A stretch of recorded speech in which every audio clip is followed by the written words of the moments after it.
देखिए student, part 1 के अगले पॉइंट के अंदर हम पॉइंट नंबर 9 उसके बारे में बताने जा रहा हूँ मैं आपको कि भौतिक अवस्थाओं के संकेत किस प्रकार लिखे जाते हैं या किस प्रकार लिखे हुए रहते हैं। देखिए, अभिक्रिया होती है, रासायनिक अभिक्रियाएं ये रही आपकी। इसके अंदर नीचे या ब्रैकेट के अंदर G, AQ, S ये चीज़ें लिखी हुई रहती है। ये किस लिए होती है या इन्हें क्या कहते हैं, तो देखिए बता रहा हूँ मैं आपको। ठोस के लिए हमेशा ब्रैकेट में S लिखा जाता है। S मतलब होता है सॉलिड, इंग्लिश में कहते हैं जिसे। द्रव के लिए ब्रैकेट में आपके लिखा हुआ रहता है अल, और गैस के लिए आपके लिखा हुआ रहेगा G। जलीय या विलयन के लिए आपके AQ लिखा हुआ रहेगा। तो ये चार चीज़ें आपके तत्व या यौगिक के ब्रैकेट में लिखी हुई जाती है। जैसे कि एग्जाम्पल में देखिए आप यहाँ पर Fe यहाँ पर लिखा हुआ है, यानी कि ये ठोस अवस्था में है। H2O जो कि गैस अवस्था में यहाँ पर। फिर आगे देखिए Fe3O4 ये ठोस अवस्था में है, और H2 ये गैस अवस्था में है। इसी प्रकार नीचे एक चीज़ और लिख सकते हैं हम तीर के निशान के ऊपर। देखिए कि तीर के निशान के ऊपर हम ताप, कोई भी ताप हो सकता है, कितना भी डिग्री या केल्विन में, दाब एटमॉस्फेयर में लिखते हैं, उत्प्रेरक लिख सकते हैं। तो जैसे कि उदाहरण के द्वारा हम समझते हैं यहाँ पर CO plus H2 convert into CH3OH। तो देखिए इसमें ताप यहाँ पर एटमॉस्फेयर आ गया ATM, जो कि दाब है 340 डिग्री दाब होगा तभी ये अभिकारक उत्पाद में बदल पाएंगे। तो CO यहाँ पर गैस है, H2 यहाँ पर गैस है, और जो उत्पाद मिल रहा है मेथेनॉल, ये आपका लिक्विड अवस्था में है। अगला है आपका 6CO2 जो कि जलीय अवस्था में है। 12H2O ये द्रव अवस्था में है। तो इसके लिए तीर के निशान के ऊपर लिख दिया सूर्य प्रकाश और क्लोरोफिल, ये उत्प्रेरक है। यहाँ पर ये चीज़ें होगी तभी ये अभिक्रिया आगे हो पाएगी, जो कि प्रकाश संश्लेषण अभिक्रिया है, पौधे में भोजन बनने की अभिक्रिया है। यहाँ पर आपको ये परीक्षा के अंदर इस प्रकार दे दिया जाएगा, जैसे कि यहाँ पर आपको लिख देगा, ये चीज़ हटा देगा बिल्कुल, यहाँ से आपके यहाँ पर लिख देगा कि ये चीज़ A है, ये चीज़ A है। फिर आगे ये प्रोडक्ट ये लिख देगा आपका, और इसको लिख देगा, इसकी जगह आपका 6O2 की जगह खाली छोड़ देगा, और यहाँ पर लिख देगा आपका B। तो कह देगा आपको कि A और B का नाम लिखिए। तो आपको ये पूरी अभिक्रिया आनी चाहिए कि सूर्य प्रकाश की उपस्थिति में क्लोरोफिल पत्ती के अंदर होता है, उसके द्वारा क्या क्या उत्पाद बने जाते हैं।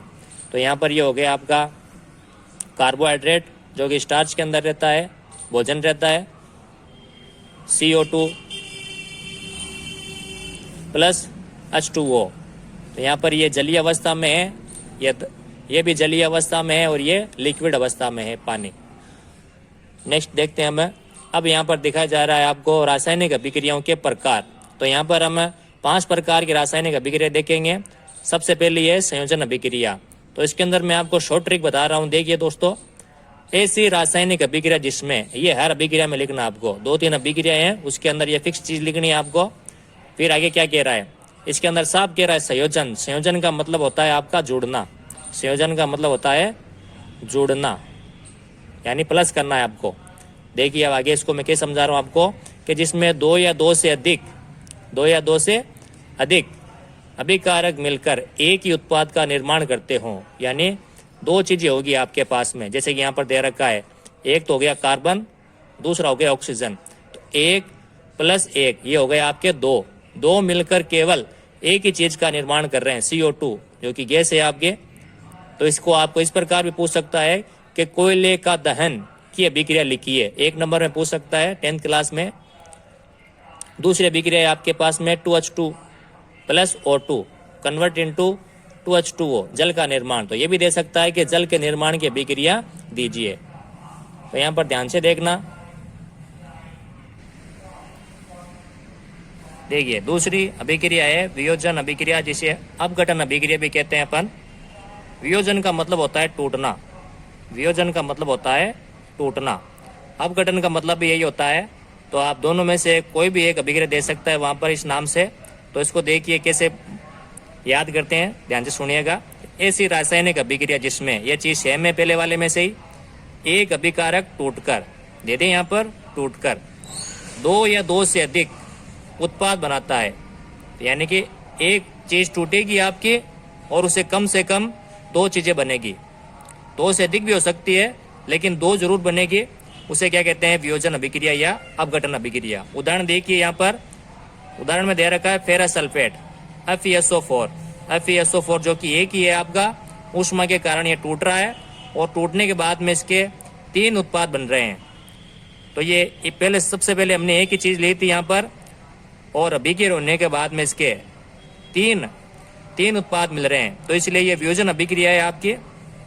तो आपको परीक्षा के अंदर इस प्रकार पूछा जाएगा कि एक अभिक्रिया दे दी जाएगी आपको यहाँ पर इस तरफ, फिर तीर के निशान के बाद में आपके 1, 2 या इससे ज्यादा भी उत्पाद है तो वो आपकी वियोजन अभिक्रिया के अंदर आएगी। तो इस प्रकार आपको ये डेफिनेशन याद करनी है, फिर उसका आपको नाम लिखना है वहां पर। और पूछ सकता है आपको इस प्रकार भी कि ये उदाहरण है कौन सी अभिक्रिया है, जैसे ये दे देगा आपको, कहेगा कौन सी अभिक्रिया है, उसकी परिभाषा लिखिए। तो ये FeSO4 ferrous sulphate, ferric oxide, sulphur dioxide और सल्फर ट्राइऑक्साइड में टूट गया। नेक्स्ट अभिक्रिया आपकी विस्थापन अभिक्रिया, नाम से पता चल रहा है विस्थापन का मतलब एक ही जगह पर कोई दूसरा आ जाएगा, एक ही जगह पर कोई दूसरा तत्व आ जाएगा, आपका दूसरा तत्व आ जाएगा। देखिए, ऐसी रासायनिक अभिक्रिया जिसमें कोई एक तत्व दूसरे तत्व को, ध्यान रखना यहाँ पर भी तत्व है और यहाँ पर भी तत्व है, को उसके यौगिक में से, कहां से? उसके यौगिक में से विस्थापित कर देता है। परिभाषा यहीं से लेनी है आपको, ये शब्द विस्थापित कर दे तो उसे विस्थापन अभिक्रिया कहते हैं। यहाँ पर भी तत्व लेना आपको अंदर, दूसरा भी आपका तत्व है। कहां से अलग कर रहा है? विस्थापित कर रहा है, अलग कर रहा है यौगिक में से। देखिए उसको उदाहरण से, Zn एक तत्व है जो CuSO4 कॉपर सल्फेट का यौगिक है, उसमें से कॉपर को विस्थापित कर रहा है। क्यों कर रहा है? क्योंकि जिंक अधिक क्रियाशील धातु है कॉपर से, जिंक कॉपर से अधिक क्रियाशील धातु है, इसलिए जिंक को कॉपर को उसके विलयन से अलग कर रहा है। और यहाँ पर ZnSO4 बन रहा है, कॉपर अलग हो गया आपका। इसी प्रकार Fe प्लस CuSO4, इसमें से आपका FeSO4 बन रहा है फेरस सल्फेट, यानी फेरस जो कि कॉपर को क्या कर रहा है? उसके यौगिक में से विस्थापित कर रहा है और फेरस सल्फेट बना रहा है, कॉपर यहाँ पर अलग हो गया। यहाँ पर प्रश्न क्या आता है, देखिए ध्यान से, कि क्या कारण है कि कॉपर ZnSO4 यानी जिंक सल्फेट से जिंक को अलग या विस्थापित कर पाता है। तो देखिए बिल्कुल आसान तत्व है, छोटा सा ही है, तो उसको शॉर्टकट में समझा रहा हूं मैं आपको। कॉपर जिंक से कम क्रियाशील तत्व है, बस इतना ही लिखना आपको। कॉपर होता है आपका जिंक से कम क्रियाशील तत्व है, यानी कि जिंक अधिक क्रियाशील हो गया और कॉपर कम क्रियाशील है। तो यहाँ पर अभिक्रिया लिखेंगे copper plus ZnSO4 convert into no reaction, कोई अभिक्रिया नहीं होगी। क्यों? क्योंकि कॉपर कम क्रियाशील है, कम क्रियाशील तत्व अधिक क्रियाशील तत्व को उसके यौगिक में से विस्थापित नहीं कर सकता। कम क्रियाशील तत्व अधिक क्रियाशील तत्व को उसके यौगिक में से विस्थापित नहीं कर सकता। यहाँ पर प्रश्न चेंज हो सकता है, कैसे? देखिए, Zn की जगह Fe आ सकता है, यानी कि वही पर्सन रहेगा आपका, यहाँ पर आ जाएगा FeSO4, केवल क्या आ जाएगा? FeSO4 यानी फेरस सल्फेट। तो उसको कैसे करेंगे? इसमें भी सेम चीज है कि कॉपर फेरस से कम क्रियाशील तत्व है, ये लिखना है और आगे लिख देंगे, रिएक्शन लिख देंगे कि नो रिएक्शन, फिर copper plus FeSO4 no reaction.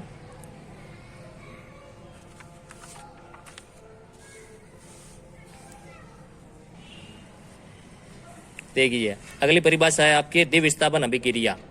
द्विव का मतलब होता है दो, द्विव का मतलब होता है दो। विस्थापन जो कि मैंने पहले बताया आपको, एक की जगह कोई दूसरा तत्व आ जाएगा, कोई दूसरा तत्व आ जाएगा, यानी कि दो विस्थापन होंगे इसके अंदर। तो देखिए परिभाषा समझते हैं इसको हमें। ऐसी रासायनिक अभिक्रिया जिसमें, वही सेम लाइन है आपके, अभिकारकों तथा उत्पादों के बीच, यानी ये अभिकारक हो गए दोनों आपके, ये उत्पाद हो गए दोनों, इनके बीच में आपस में ही अभिकारकों तथा उत्पादों के बीच किस किस का, देखिए यहाँ पर ये चीज मेन चीज है आपके आयनों या परमाणुओं के समूह का, बस ये चीज आपकी मेन चीज है। आयनों या परमाणुओं के समूह का आपस में क्या होता है, आदान प्रदान होता है, उसे द्विविस्थापन अभिक्रिया कहते हैं। देखिए कैसे, यहाँ पर N2SO4 है, फिर आगे BSO4 आ गया, बेरियम क्लोराइड है। तो यहाँ से देखिए सोडियम अन्य, ये किसके पास जा रहा है, यहाँ इससे बन रहा है आपका NaCl, यानी सोडियम क्लोरीन के पास चला गया आपका, सोडियम क्लोरीन के पास चला गया। फिर बेरियम सल्फेट के पास आ रहा है, बेरियम सल्फेट के पास आ रहा है और बन रहा है BaSO4। तो पहले में से पहला गया इसमें, दूसरे के पास Cl2 के पास, और इसमें से दूसरे में से पहला दिख रहा है आपको, ये आ रहा है पहले के दूसरे के पास में। इस प्रकार यह अभिक्रिया हो रही है, यानी कि तो बाहर से कोई भी चीज इसमें नहीं आ रही है, आपस में ही आदान प्रदान हो रहा है केवल। अगली अभिक्रिया है आपकी उपचयन अपचयन या रेडॉक्स अभिक्रिया भी कहते हैं इसे। देखिए इसको, वह रासायनिक अभिक्रिया जिसमें एक अभिकारक उपचयित होता है, यानी उसमें या तो ऑक्सीजन जुड़ेगा या हाइड्रोजन हटेगा। ऑक्सीजन और हाइड्रोजन के आधार पर हम देखते हैं तो, और दूसरा अभिकारक होता है वो अपचयित होता है, यानी उसमें से हाइड्रोजन या तो बाहर निकलेगा या फिर उसमें हाइड्रोजन जुड़ेगा, या तो ऑक्सीजन उसमें से बाहर निकलेगा या हाइड्रोजन उसमें जुड़ेगा। तो उसे उपचयन अपचयन अभिक्रिया या रेडॉक्स अभिक्रिया कहते हैं। दो चीज के आधार पर हमें परिभाषा देनी है। नाम ही दे रखा है उपचयन अपचयन, यानी एक अभिकारक का उपचयन होगा, यानी ऑक्सीजन या तो जुड़ेगा या हाइड्रोजन निकलेगा, और दूसरा अभिकारक होगा उसमें से हाइड्रोजन ऑक्सीजन निकलेगा या तो या हाइड्रोजन जुड़ेगा। उसे उपचयन अपचयन अभिक्रिया या रेडॉक्स अभिक्रिया कहते हैं। देखिए उदाहरण से इसको, पहला उदाहरण दे रखा है CuO plus H2 convert into Cu plus H2O। देखिए इसमें कॉपर के पास यहाँ पर ऑक्सीजन है, लेकिन यहाँ से देखिए इधर जाते हुए कॉपर सिंगल रह गया। अब इसके पास में कोई भी ऑक्सीजन नहीं है, यानी ऑक्सीजन हट गई, ऑक्सीजन इसमें से हट गई, यानी कि इसका अपचयन हो रहा है, क्योंकि ऑक्सीजन बाहर निकल गई, इसकी ऑक्सीजन क्या हो गई, इसकी बाहर निकल गई, इसलिए यह अपचयित हो रहा है। अगला है H2 से वापस हाइड्रोजन को देखिए, यहाँ पर इधर भी हाइड्रोजन है, इधर भी हाइड्रोजन, दोनों तरफ ही हाइड्रोजन है, लेकिन इस तरफ ऑक्सीजन नहीं है और इधर ऑक्सीजन जुड़ गया, यानी ऑक्सीजन जुड़ गया। इसमें बताया था मैंने आपको, यहाँ पर ऑक्सीजन जुड़ रहा है, तो क्या होगा, उपचयन होगा। तो इस प्रकार यहाँ पर कह देंगे हम कि उपचयन हुआ है।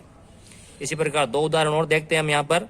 ZnO प्लस C, तो तीर के निशान के बाद में दे रखा है Zn plus CO, zinc oxide. यहाँ पर जिंक से जिंक को मिला देंगे हम। यहाँ देखेंगे हम कि ऑक्सीजन यहाँ पर है लेकिन इस तरफ नहीं है, यानी ऑक्सीजन हट गया। ऑक्सीजन हट गया मतलब अपचयन हुआ है। यहाँ कार्बन से कार्बन को मिला देंगे। यहाँ देखेंगे हम कि कार्बन के पास ऑक्सीजन नहीं है, लेकिन यहाँ पर कार्बन के पास ऑक्सीजन है, यानी ऑक्सीजन जुड़ गया। ऑक्सीजन जुड़ गया यानी उपचयन होगा। तीसरी अभिक्रिया देखिए, अमन O2 plus 4HCl convert into अमन Cl2 plus 2H2O plus Cl2। तो देखिए इसमें क्या क्या चीजें हो रही है। अमन O2, इसमें ऑक्सीजन है, लेकिन यहाँ पर आगे देखिए ऑक्सीजन यहाँ से हट चुका है। ऑक्सीजन अमन मैग्नीज के पास में नहीं है, यानी कि अपचयन हो गया। अब हाइड्रोजन को देखिए, हाइड्रोजन के पास यहाँ पर क्लोरीन है, लेकिन दूसरी तरफ देख रहे हैं हम हाइड्रोजन के पास में क्या आ गया, ऑक्सीजन जुड़ गया। ऑक्सीजन जुड़ गया मतलब उपचयन हुआ है। इस प्रकार हम कोई भी एग्जाम्पल उदाहरण दिया जाएगा आपको, यहाँ पर परीक्षा के अंदर एक न एक उदाहरण आपको दिया जाता है। इसमें से 1 2 3 इसमें से एक उदाहरण दिया जाता है, इसमें से आपको कहता है कि किसका उपचयन हो रहा है, किसका अपचयन हो रहा है, आपको बताना पड़ता है। तो यहाँ पर देख लेते हैं हमें कि कॉपर ऑक्साइड अपचयित हो रहा है। कॉपर में हाइड्रोजन जल में उपचयित हो रहा है। इधर जिंक ऑक्साइड का क्या हो रहा है, अपचयन हो रहा है। कार्बन का उपचयन हो रहा है। इधर मैग्नीज डाइऑक्साइड का अपचयन हो रहा है। और हाइड्रोक्लोरिक अम्ल का क्या हो रहा है, जल में उपचयन हो रहा है। नेक्स्ट है आपके 2 टॉपिक और बचे हैं आपके, संक्षारण और विकृत गंधिता। नेक्स्ट है आपका संक्षारण और विकृत गंधिता। इसके अंदर आपको ज़्यादातर शॉर्ट टिप्पणी पूछ ली जाती है, या फिर पूछते हैं आपको कि जैसे कि चांदी के ऊपर किस प्रकार की परत चढ़ जाती है जब उसका संक्षारण होता है, या तांबे पर, लोहे पर, या फिर विकृत गंधिता में पूछते हैं कि विकृत गंधिता को रोकने के क्या क्या उपाय हैं। तो देखिए हम इसको किस प्रकार देखते हैं। जब कोई धातु, यह मान लेते धातु आ गई आपकी, अपने आसपास, ये इसके आसपास का एरिया हो गया, अम्ल या आर्द्रता आदि के संपर्क में आती है, दो चीज में से कोई भी चीज मिल जाए उसे, अम्ल या फिर आर्द्रता, आर्द्रता मतलब नमी है जिसमें पानी की मात्रा हो, तब वह संक्षारित हो जाती है, यानी उस पर जंग लग जाता है, उसका रूप बदल जाता है। तो इस प्रक्रिया को कहते हैं संक्षारण। तो देखिए कौन कौन सी धातु किस प्रकार संक्षारित होती है या उसका आगे क्या परिवर्तन होता है। चांदी पर जब संक्षारित होती है तो काले रंग की परत चढ़ जाती है, जंग लगता है तो। तांबे पर हरी परत चढ़ जाती है, लोहे पर भूरे रंग की परत चढ़ जाती है। इस पर संक्षारण की हानियां, कार के ढांचे, पुल, लोहे की रेलिंग, जहाज, धातु, विशेषकर लोहे से बनी हुई वस्तुएं को बहुत हानि होती है। इससे जब संक्षारण होता है तो इन चीजों को बहुत ज्यादा हानि होती है। आगे देखिए, क्षतिग्रस्त लोहे को बदलने में हर वर्ष अधिक पैसा लगता है, इस कारण से संक्षारण हमें कम से कम करना चाहिए। संक्षारण से बचाव के उपाय हम अगले पार्ट में देखेंगे। विकृत गंधिता, विकृत गंधिता मतलब क्या होता है, देखिए परिभाषा देखिए सबसे पहले। अब जब वसायुक्त अथवा तेलीय खाद्य सामग्री जब लंबे समय तक रखा रह जाती है तब उसका स्वाद या गंध बदल जाती है। दो चीजें बदल जाती है, जब उसको टेस्ट करेंगे तो उसका स्वाद सही नहीं आएगा या उसकी गंध सही नहीं आएगी। कौन कौन सी चीजें हैं, वसायुक्त अथवा तेलीय सामग्री, ये चीजें लंबे समय तक रख देते हैं इनको तो उनका स्वाद और गंध बदल जाती है, उसे विकृत गंधिता कहते हैं। अगला है इसके बचाव के उपाय क्या क्या हैं। देखिए बचाने के लिए हम क्या कर सकते हैं कि तेलीय या वसायुक्त खाद्य सामग्री है हमारे पास में, उपचयन रोकने के लिए सामग्री में उपचयन रोकने वाले पदार्थ जैसे कि प्रतिओक्सीकारक मिला देंगे तो उसका उपचयन रुक जाएगा, उसमें गंध नहीं आएगी या खराब नहीं होगी। या फिर वायुरोधी बर्तनों में रख देंगे तो वो खराब नहीं होगी, यानी उसमें ऐसे बर्तन में रखो जिसमें वायु नहीं हो। तीसरा है पैकिंग सामग्री, जैसे आलू चिप्स में वायु के स्थान पर नाइट्रोजन डाल देंगे हम तो भी वो खराब नहीं होगी। चिप्सों के अंदर यही किया जाता है कि वायु निकाल कर उसमें नाइट्रोजन गैस डाल दी जाती है। तो तीन चीजों से हम खाद्य सामग्री को विकृत होने से बचा सकते हैं। पहला प्रतिओक्सीकारक मिलाकर, दूसरा वायुरोधी बर्तन में रखकर, और तीसरा है पैकिंग की जाने वाली वस्तुओं में नाइट्रोजन गैस डालकर। बाकी जो गैस होती है वो हटा देते हैं। तो इस वीडियो को ज़्यादा से ज़्यादा लाइक कीजिए, शेयर कीजिए और हमारे चैनल को सब्सक्राइब कीजिए ताकि ज़्यादा से ज़्यादा बच्चों को इसका फ़ायदा हो। Thank you very much.